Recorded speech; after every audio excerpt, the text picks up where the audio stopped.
Shalom buat kita semua, perkenalkan nama saya Nola Kabiakan. Saya dari Institut Agama Kristen Negeri Tarutung, jurusan Pendidikan Agama Kristen. Hari ini saya akan mempraktekkan praktek mengajar micro teaching yang diampu oleh Bapak Kulpat Siombing MPD.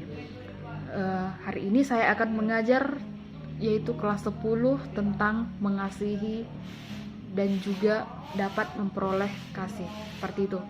Semoga teman-teman dapat memberi masukan, komentar, like, dan subscribe pada saya. Terima kasih.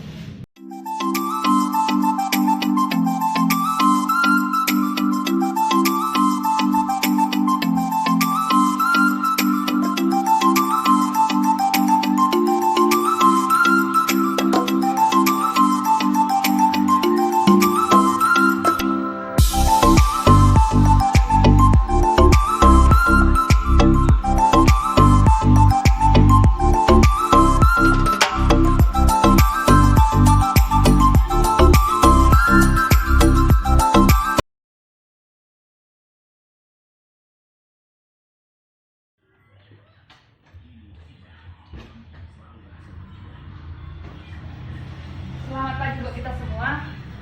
Pagi, Bu. Bagaimana kabarnya hari ini? Sehat, Bu. Ya, baik. Sebelum kita memulai pembelajaran kita, coba satu orang untuk membawakan doa, bernyanyi, dan membaca Alkitab.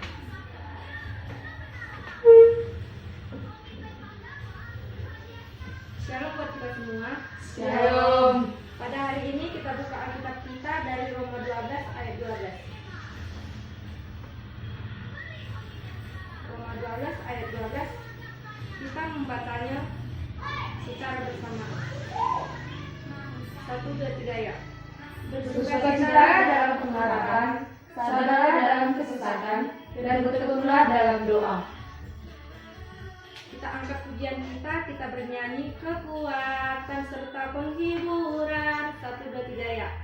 Kekuatan serta penghiburan diberikan Tuhan padaku.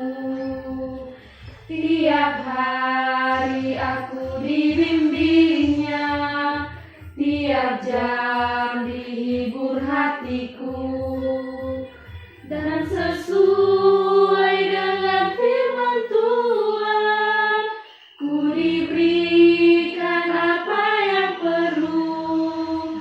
Suka dan derita bergantian memperkuat imanku. Kita satukan hati kita, mari kita bersatu di dalam doa. Allah Bapa kami yang bertahta dalam kerajaan surga, pada hari ini Bapa kami mau belajar, bukakan pintu hati dan pikiran kami, pakailah daya ingat kami supaya kami bisa menjawab soal yang diberikan oleh Ibu kami dengan baik, dan berikanlah kepada kami keyakinan ya Bapa. Bapa, terimalah doa kami ini ya Bapa. Amin. Baik anak-anak, Ibu mau mengabsen dulu ya. Kita akan cek kehadiran. Yang pertama Cecilia, Saya, Bu. Dharma, Saya Bu. Dekma, Saya Bu. Novi. Saya Bu. Ya baik, semua yang Ibu anggap hadir. Hari ini kita akan belajar tentang mengasihi dan menghasilkan perubahan. Nah, coba anak-anak semua dirapikan dulu apanya, dirapikan tempat duduknya, jangan ada yang berantakan ya. Semuanya dirapikan. Ya, kita lanjut ke materi tentang mengasihi dan menghasilkan perubahan. Nah, pada materi ini tujuan dalam pembelajaran ini apa saja itu? Nah, Ibu akan memberitahu apa tujuan dari pembelajaran ini. Nah, yang pertama itu tujuannya ialah kita mengerti bagaimana apa contoh-contoh dari seorang yang rela berkorban ya, yang memberikan cinta kasihnya kepada orang lain. Seperti itu banyak di surat-surat kabar itu ya, yang ada orang sering memberikan pengorbanan, dia rela berkorban demi orang lain, seperti itu. Yang kedua itu tujuannya adalah menjelaskan kembali bagaimana orang lain telah berkorban bagi dirinya khusus untuk studinya. Mungkin kalian pernah merasakan itu di sekolah ini ya, bagaimana kalian rela berkorban demi studi kalian sendiri. Kemudian menunjukkan nilai-nilai Kristiani, yaitu yang pertama ada kesetiaan, kasih, dan keadilan dalam kehidupan kita. Kemudian merumuskan nilai-nilai Kristiani, yaitu kesetiaan, kasih, keadilan dalam kehidupan. Oke, baiklah kita akan masuk pada materi kita, yaitu tentang menghasilkan dan mengasihi dan menghasilkan perubahan. Coba semua, Ibu harap sudah membawa bukunya ya. Coba, siapa yang membawa buku? Oke, coba dilihat di sana, ada di sana dikatakan di dalam Lukas 15 ayat 21 ya. Coba semua membaca, dibuka Alkitabnya. Ada di sana contoh daripada mengasihi. Coba semuanya membacanya dari Lukas 15 ayat 22 sampai 24.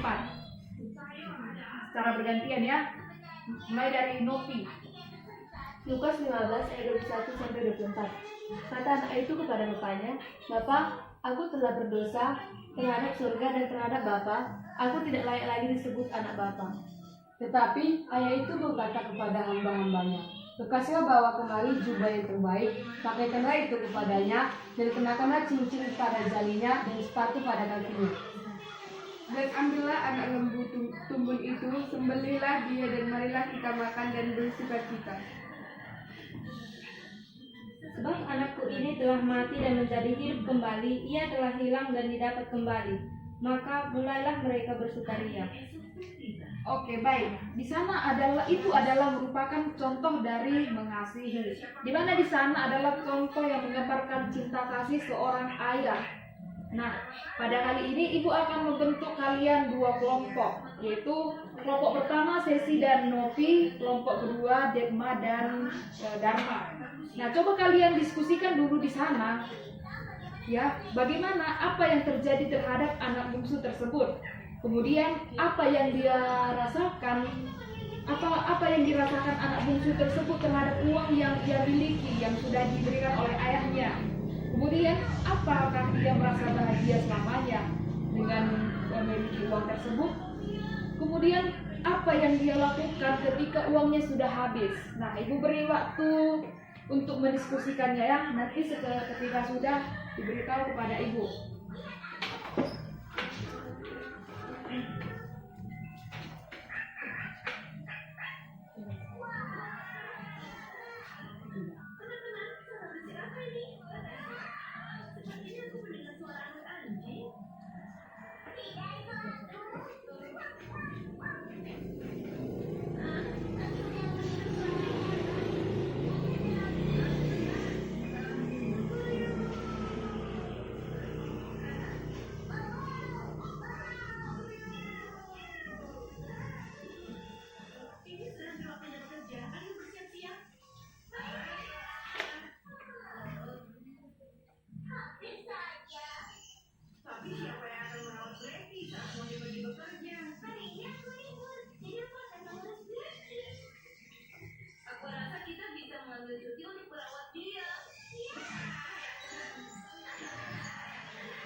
Oke, baik. Ibu harap sudah ditemukan jawabannya ya. Ibu minta dari kelompok 1 untuk membacakan jawabannya. Lalu saya dari kelompok 1 yang mewakili menjawab pertanyaan. Di mana apa yang terjadi dengan si anak bungsu itu? Yang terjadi kepada anak bungsu itu yaitu kesengsaraan, di mana dia terlantar di negeri orang yang merasakan kepedihan hidup, di mana dia terlantar dengan terancam makan dan minum. Si anak bungsu tersebut mungkin awalnya merasa bahagia dengan harta kepunyaannya, tetapi itu hanya sesilap mata, di mana harta yang dia bawa karun habis begitu saja tanpa menggunakannya dengan baik. Namun nyatanya kesenangan hanya dirasakan untuk sesaat. Dan pertanyaan selanjutnya, apakah ia merasa senang dengan uang yang dimiliki? Namun dia hanya merasakan kesenangan hanya dirasakan untuk sesaat. Dan tentu si anak bungsu tersebut tidak akan selamanya merasa bahagia, sebab semata-mata dia hidup dengan harta kekayaannya saja, tanpa berpikir untuk terus berusaha dan mengucap syukur. Tetapi pada akhirnya, setelah harta kepunyaannya habis atau kandas, dia akhirnya menyesali segala perbuatannya itu. Dia mulai menyadari kesalahan yang telah dia lakukan, dan pada akhirnya dia memutuskan untuk kembali kepada ayahnya atau keluarganya dengan rasa bersalah atau rasa penyesalan yang amat besar. Sekian jawaban dari kelompok kami, Bu. Terima kasih. Iya, sangat bagus ya jawabannya. Coba untuk kelompok 2 kayak silakan Nak, silakan. Kami dari kelompok 2 ingin membacakan jawabannya. Yaitu pertama, apakah yang terjadi dengan si anak bungsu itu? Yang terjadi dengan si anak bungsu itu ialah dia pergi ke rantau orang dengan membawa semua uang orang tua, dengan membawa semua harta orang tuanya dan berfoya-foya. Yang kedua, apakah dia merasa senang dengan uang yang dimilikinya? Dia merasa senang dengan uang yang dimilikinya karena dia bisa berfoya-foya sebab dia membawa semua uang orang tuanya.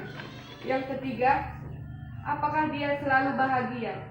Tentu tidak, karena semua kekayaan orang tuanya yang dimilikinya sudah habis. Langkah selanjutnya yang diambil setelah seluruh uang orang tuanya habis, dia menyesali semua perbuatannya dan akhirnya dia kembali ke rumah orang tuanya dan merasa bersalah. Iya, sangat bagus ya jawabannya. Nah, dari sana kita tahu bagaimana anak bungsu itu dia pergi, dia terlantar, dia merasa sengsara ketika sudah pergi dan membawa uang itu ya. Nah, di sini kan kita melihat contoh kasih sayang seorang ayah, di mana dia setelah sudah habis uangnya tadi, dia pergi pulang lagi ke rumah ayahnya. Tetapi apa yang terjadi?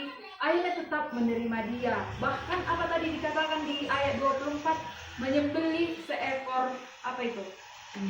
Iya, menyembelih seekor lembu untuk mensyukuri, untuk mengucap syukur bahwasanya anaknya sudah kembali. Itulah dia contoh dari mengasihi melalui ayat Alkitab. Nah, selanjutnya ibu mau tahu tentang pengalaman kalian sendiri tentang mengasihi. Ibu mau bertanya ya, coba kepada Cecilia, coba kamu ceritakan pengalamanmu terhadap keluargamu, bagaimana kamu dengan ayah dan ibumu, apakah mereka pernah mendorong kamu dan memberi semangat kepadamu ketika kamu belajar untuk sukses seperti itu? Coba ceritakan, Mak. Saya akan mencoba menjawabnya. Saya mendapat pengalaman baik dari ibu saya, yaitu yang menurut saya pengalaman terindah yang saya miliki dengan ibu saya, yaitu saat dimana saya dapat berbagi keluh kesah saya kepada ibu saya. Ibu saya adalah orang yang akan menjadi orang pertama yang menjadi pendengar baik saya, dan dia akan memberikan saya dukungan, dia akan memberikan saya nasihat-nasihat jika saya berada pada jalan yang tidak benar. Dan menurut saya itu merupakan pengalaman yang teramat indah yang pernah saya miliki. Karena tanpa ibu saya mungkin saya tidak ada di dunia ini dan saya tidak akan bisa berjalan di jalan Tuhan. Tetapi pengalaman dengan ayah saya adalah ada saatnya saya masih terkubur dengan tugas-tugas saya. Tetapi seorang ayah memberikan bukti bahwa itu adalah hanya masalah sepele. Ayah saya menceritakan bagaimana susahnya dia mencari nafkah sehingga saya bisa bersekolah. Hal itulah yang membuat saya tidak menyerah mengerjakan semua tugas-tugas, dan itu yang mendorong saya untuk mencapai cita-cita saya. Berikut adalah pengalaman saya. Terima kasih. Iya, benar sekali ya, di mana Cecilia mendapatkan dorongan yang sangat luar biasa dari orang tuanya. Nah, selanjutnya ibu juga mau bertanya ya kepada anak saya Dekma. Coba nak ceritakan dulu pengalamanmu yang sangat menarik, yang membuat kamu itu terdorong. Di mana orang tua kamu pernah rela mengorbankan sesuatu demi sekolah kamu, demi coba diceritakan. Baiklah, saya mewakili dari kelompok 2 ingin menceritakan ataupun memberikan jawaban tentang pengalaman yang menarik yang saya peroleh dari ibu dan ayah saya tentang pengorbanan mereka untuk keluarga saya adalah orang tua saya selalu memberikan semangat dan dorongan kepada saya. Bahkan orang tua saya rela bekerja setiap hari untuk anaknya yaitu saya. Dan dia selalu berusaha supaya saya bisa bersekolah, dan apapun yang keinginan saya bisa tercapai dan bisa mengubah derajat orang tua saya dulunya. Dan orang tua saya sangat berpesan kepada saya, selagi Tuhan masih memberikan napas kepada saya akan terus berkorban dan berusaha menyekolahkan anak saya. Itulah pesan orang tua saya kepada saya. Dan jadi kepada teman-teman semua, hargailah orang tua kita dan hargailah pengalaman yang kita miliki dari orang tua kita, supaya suatu saat nanti kita akan bermanfaat dimanapun akan kita berada. Sekian diskusi kami, sekian terima kasih. Iya, bagus sekali ya. Nah, jadi dari penjelasan teman-teman kita semua, tadi kita sudah mendengarkan banyak-banyak ya pengalaman-pengalaman tentang kasih, setia, cinta kasih. Nah, itulah tujuan daripada materi kita saat ini. Dimana tadi teman-teman kita sudah menceritakan bagaimana mengasihi di rumah, di sekeliling, seperti itu ya. Bagaimana kita tahu apa yang sehingga kasih itu dapat menghasilkan. Sehingga tadi kita dikatakan di sini tentang mengasihi dan menghasilkan perubahan. Terjadi perubahan di dalam diri kita. Oke, baik anak-anak, selanjutnya Ibu akan membentuk dua kelompok lagi ya. Kembali ke kelompok yang tadi. Di buku itu ada di situ tentang diskusi ya. Ibu mau kalian menjawab diskusi tersebut, di mana ada banyak orang yang melakukan tidak suka melakukan kebaikan. Di sana ada di halaman berapa tuh nak? 51, Bu. Iya, di halaman 51 dikatakan ada banyak orang yang tidak suka melakukan kebaikan. Nah, coba nanti kalian buat contoh-contohnya mengapa mereka melakukan kejahatan itu dengan cara pembalasan. Kemudian yang kedua ada, coba ceritakan bagaimana pengalaman cinta kasih kamu terhadap dirimu sendiri. Bagaimana pengalamanmu sehingga kamu dapat mengubah jalan hidupmu. Nah, Ibu beri waktu untuk menjawab ya. Jadi silakan.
Sudah bisa dijawab?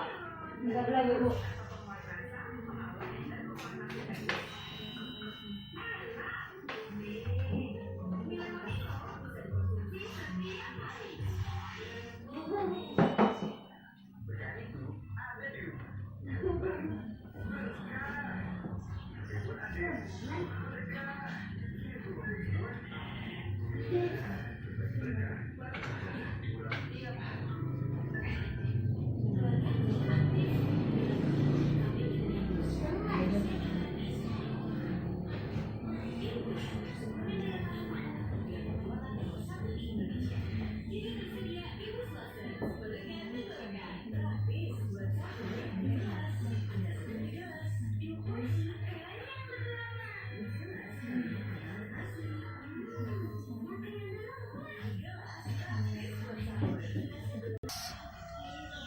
Baik anak-anak, Ibu harap semua sudah bisa menjawab. Nah, hari ini kita akan membahas materi berikutnya kepada kelompok 1 untuk memberikan jawabannya dan disanggah oleh kelompok 2. Silakan. Dibaca soalnya dan dijawab. Oke, saya dari kelompok 1 akan mencoba menjawab dari pertanyaan. Ada banyak orang yang tidak suka terhadap orang yang berbuat kebaikan. Coba berikan contoh-contohnya. Hal sederhana Arti sederhananya adalah iri, dan beberapa contoh lainnya adalah mencuri, membunuh, egois, dengki, dan lainnya. Apakah ada pertanyaan? Baiklah, saya dari kelompok 2 ingin bertanya kepada kelompok 1. Tadi kalian menjelaskan tentang iri. Jadi iri seperti apa yang Anda maksud? Dan bagaimana cara mengatasi iri itu? Terima kasih. Oke, baik, saya akan mencoba menjawab dari pertanyaan teman saya. Iri yang saya maksud di sini adalah lebih fokus pada kesuksesan seorang. Di sini kita sering mengalami bahwa banyak orang yang ingin sukses, tetapi tidak semua ingin berusaha mencapai kesuksesannya. Ada orang yang sangat iri dengan kesuksesan orang lain tersebut. Misalnya, tetangganya sukses membeli sebuah rumah yang sangat bagus, tetapi tetangganya lain iri dengan kesuksesannya tersebut. Yang saya pertanyakan, mereka tidak berjuang dan mereka tidak ingin berusaha menyamakan posisi mereka dengan tetangganya. Tetapi di sini mereka lebih menjatuhkan tetangganya, bagaimana supaya tetangganya yang berhasil itu jatuh dan mereka yang menang. Hal itu yang disebut dengan iri. Dan bagaimana cara mengatasinya? Tentu sangat sederhana. Cara mengatasi iri yaitu kita bisa berbuat atau kita berusaha bagaimana kita dapat mencapai kesuksesannya. Kita jangan melihat orang itu hanya sukses. Pasti di balik kesuksesannya ada perjuangan, ada duka, dan ada suka di balik kesuksesannya.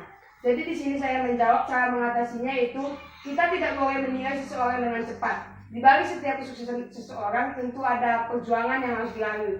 Jika kalian tidak ingin sukses atau jika kalian tidak ingin merasakan apa itu perjuangan, maka jangan harap kalian mendapatkan kesuksesan. Itu jawaban dari saya. Terima kasih.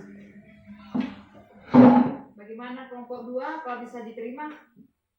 Jawaban dari kelompok 1 bisa kami terima dengan baik. Iya, bagus sekali ya. Dari kelompok 1 mereka menjelaskan hal yang tidak sukai.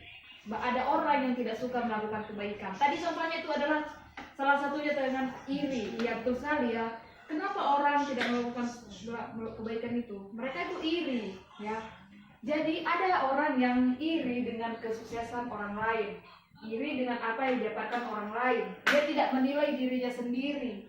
Dia tidak merasa bersyukur bagaimana dia tidak mendoakan temannya yang sudah sukses tersebut karena dia tidak terima dengan apa yang didapatkan oleh temannya. Jadi di sini anak-anakku sekalian, contoh ini tidak boleh kita lakukan seperti itu. Jadi ketika nanti sesi sukses, Novi sukses, dan Dekma, Dharma, kalian semua sukses, jangan ada hal iri. Tetap saling mengasihi, tetap saling mendoakan supaya kita memperoleh semua kebaikan tersebut. Nah, itulah dia yang kita pahami dari pernyataan ini. Nah, kemudian pertanyaan kedua, kami persilakan untuk kelompok 2 untuk menjelaskannya. Silakan. Baiklah, saya ingin menjelaskan pertanyaan kelompok 2. Pengalaman cinta kasih yang bisa mengubah jalan hidup saya yaitu ada. Orang tua selalu memberikan dorongan dan jalan yang terbaik buat anaknya, dan di saat saya lalai dan hampir meninggalkan firman Tuhan, orang tua saya selalu menasihati saya dan selalu mendoakan anak-anaknya supaya yang terbaik. Terima kasih. Ya, apakah ada yang mau dipertanyakan dari kelompok 1? Baiklah, saya ada sedikit pertanyaan kepada kelompok 2. Tentang pengalaman cinta kasih yang dirasakan. Di dalam cinta kasih itu mungkin ada saling menyayangi, tetapi di baliknya ada juga kebencian. Tidak selamanya cinta kasih di dalam keluarga itu terjalin. Pertanyaan saya itu, mungkin di dalam cinta kasih tersebut kan ada kebencian. Kebencian itu antara seorang ibu atau ayah yang saling membagi kasih atau berpihak pada seseorang dan tidak membagi kasih dengan rata. Di sini saya ingin mengajukan pertanyaan, bagaimana kita untuk mengalahkan rasa kebencian itu dengan cinta kasih tersebut. Baiklah, saya dari kelompok 2 ingin menjawab pertanyaan dari kelompok 1. Baiklah, saya akan menjawab. Jadi kalau ada di keluarga kita ada yang merasa benci, yaitu jika kita merasa benci kepada adik atau keluarga, sarannya kita harus mendoakan mereka dan bersikap baik, dan jangan menambah keributan ataupun suasana yang tidak baik di dalam keluarga itu. Kita harus selalu bersikap baik dan selalu bersikap positif kepada adik-adik ataupun kepada keluarga kita semua. Dan jika mereka salah ataupun mereka pertanyaan dari kelompok 1, yaitu cara mencegah rasa benci itu dengan cinta kasih, yaitu jadi jika kita merasa benci kepada adik atau keluarga, caranya kita harus mendoakan mereka dan membimbing mereka ke jalan yang lebih benar, dan kita lebih bersikap baik kepada mereka dan selalu mengasihi mereka, dan kita jangan menambah keributan ataupun menjadikan suasana di dalam rumah itu menjadi yang tidak enak ataupun tidak baik jika kebencian itu ada. Tetapi kita harus bersatu melawan kebencian itu supaya kebencian itu tidak ada dalam keluarga kita, dan selalu menciptakan suasana yang baik dan benar. Dan kita harus semakin banyak bersikap positif terhadap anak-anak ataupun semua keluarga kita. Sekian jawaban kami. Apakah kelompok 1 mau menerimanya? Baiklah, saya menerima dengan senang hati. Iya. Oke. Berarti saya jawaban dari kelompok 2. Tadi pertanyaannya, adakah pengalaman cinta kasih kamu untuk mengubah hidup kamu, jalan hidup kamu? Tadi kelompok 2 itu menjelaskan adanya dorongan dari orang tua. Iya, benar sekali ya. Ketika tidak ada dorongan dari keluarga, memang kita akan selalu merasa patah semangat. Adakah dari antara kamu ketika tidak ada dorongan merasa patah semangat dan merasa menyerah seperti itu? Apakah ada? Ada, Bu. Iya, jelas ada. Nah, tadi pertanyaan Novi ya, ketika di dalam keluarga itu ada yang kebencian, merasa kebencian, tidak selamanya ada kasih seperti itu. Nah, itu tergantung kepada keluarga kita sendiri. Nah, coba kita menilai bagaimana sikap ayah dan ibu kepada kita, apakah mereka memperhatikan kita atau tidak. Kalau mereka memperhatikan kita, kenapa jika mereka juga tidak memperhatikan kita? Coba kita tanya, mengapa mereka tidak memperhatikan kita. Terkadang ada faktor orang tua ini yang sibuk dengan pekerjaannya. Ada juga faktor orang tua sedang memikirkan rumah kita, makan kita, apa yang akan mereka buat kepada kita, terkadang seperti itu. Nah, di sini ditekankan kepada kita untuk saling mengasihi, untuk saling mengerti dan memahami antara kita, sehingga kita memiliki cinta kasih yang dapat mengubah jalan hidup kita. Nah, sampai di sini apakah ada pertanyaan? Iya, kepada Sesi, coba apa yang mau ditanya? Pertanyaan saya sederhana, Bu. Kami adalah sebagai seorang pelajar. Pertanyaan saya, di posisi kami sebagai seorang pelajar, bagaimana kami bisa mencerminkan sikap cinta kasih ini di kehidupan sehari-hari di lingkungan sekolah? Iya, masih ada lagi yang mau bertanya? Oke, itu pertanyaan yang bagus sekali ya. Coba dibuka semua bukunya. Buku, coba dibuka. Di sana ada dikatakan di dalam buku ini ada cinta kasih yang mengubah dan mendamaikan. Ada cinta kasih yang sangat luar biasa, cinta kasih yang memadamkan api permusuhan. Nah, di situ ada contoh-contohnya. Bagaimana cara kita memberikan cinta kasih terhadap sesama, lingkungan dan sekolah. Itu yang pertama itu jangan dendam, jangan suka mendam api. Artinya itu ketika ada teman-teman ketika ada teman di antara kamu yang merasa kesal, misalnya dia memukul kamu atau mencuri uang atau bagaimana ya, hal-hal yang membuat kamu tidak suka, cobalah untuk tidak memendam, untuk tidak membalaskan kejahatan tersebut, untuk tidak tetapi cobalah untuk menerima kenyataan. Misalnya itu ketika mereka melakukan seperti itu, biarkan saja. Artinya kamu tetap pada pendirian, tidak membalaskan kejahatan itu. Misalnya dia mencuri pulpen kamu curi lagi pulpennya. Dibandingkan ketika dia mencuri pulpen, kamu berpikir saja mungkin dia tidak punya pulpen, ya sudah silahkan, kan seperti itu. Dan contohnya juga di masyarakat. Nah, misalnya itu bagaimana kita menerapkan kasih ini di masyarakat dengan cara itu melakukan kebaikan. Nah, di mana-mana itu harus ditekankan kebaikan ya. Kita harus bersikap baik terhadap orang tua dimanapun kita berada, seperti itu. Misalnya ada nanti di jalanan itu yang terlantar, Misalnya mereka membutuhkan pertolongan, mari kita tolong mereka. Itulah yang ditekankan di sini. Apakah kalian bisa menerima? Satu, ya. Sampai di sini apakah sudah mengerti semua? Sudah, Bu. Ya, dari tadi. Nah, jadi untuk materi kita hari ini itu tentang mengasihi dan menghasilkan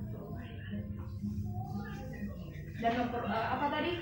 Mengasihi dan menghasilkan perubahan. Iya. Jadi nanti Ibu mau minta kalian meringkas semua, mencantumkan apa aja tadi yang kita bahas di sana. Nanti bukunya dikumpulkan, Ibu akan menilainya seperti itu ya.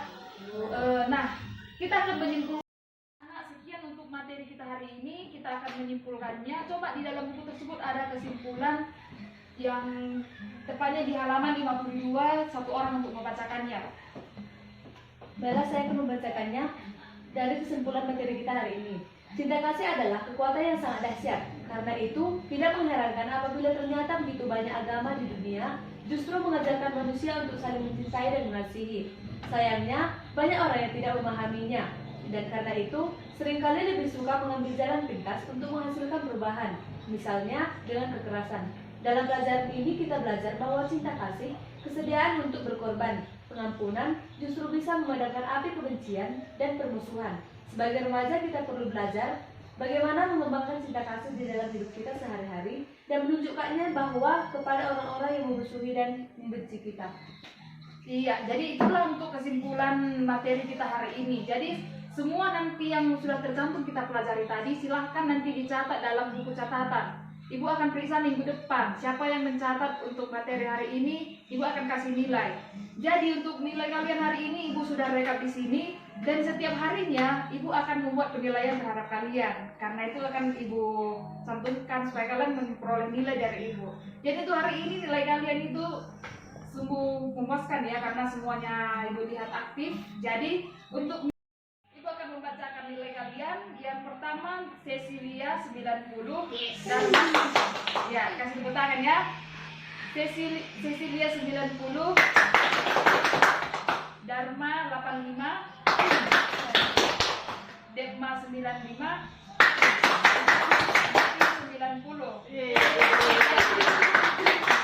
Untuk minggu depan semoga ditingkatkan lagi, jangan malas belajar. Dan untuk tugas kalian di rumah itu, kalian harus membuat sebuah rangkuman tentang materi kita hari ini. Oke, minggu depan Ibu periksa dan catat di sana ada soal itu, tuliskan ciri-ciri saling mengasihi dan perubahan dan menghasilkan perubahan. Ibu akan tagih itu untuk minggu depan. Oke. Jadi semua tutup bukunya supaya kita pulang satu orang membawakan doa dan lagu.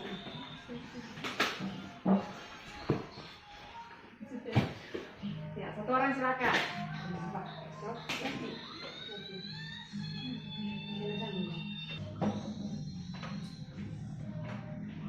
Baiklah, sebelum kita pulang, mari kita angkat lagu pujian kita. Dalam Yesus kita bersaudara. 1, 2, 3 ya. Dalam Yesus kita bersaudara. Dalam Yesus kita bersaudara. Dalam Yesus kita bersaudara. Sekarang dan selamanya. Dalam Yesus kita bersaudara.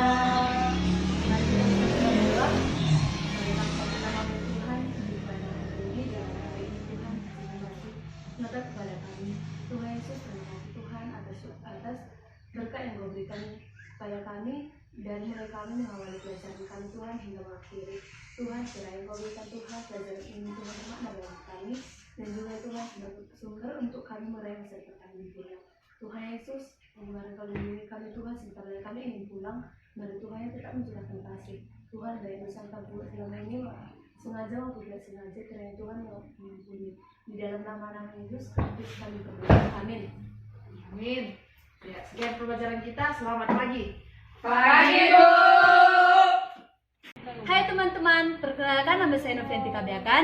Saya mewakili teman-teman saya ingin memberikan komentar tentang praktek mengajar yang dilakukan oleh Kak Nola Kabiakan. Menurut saya, praktek mengajar yang dilakukan oleh Kak Nola sudah baik, tetapi hanya terlihat sedikit kaku. Kami berharap semoga pengajaran Kak Nola semakin baik ke depannya. Semangat!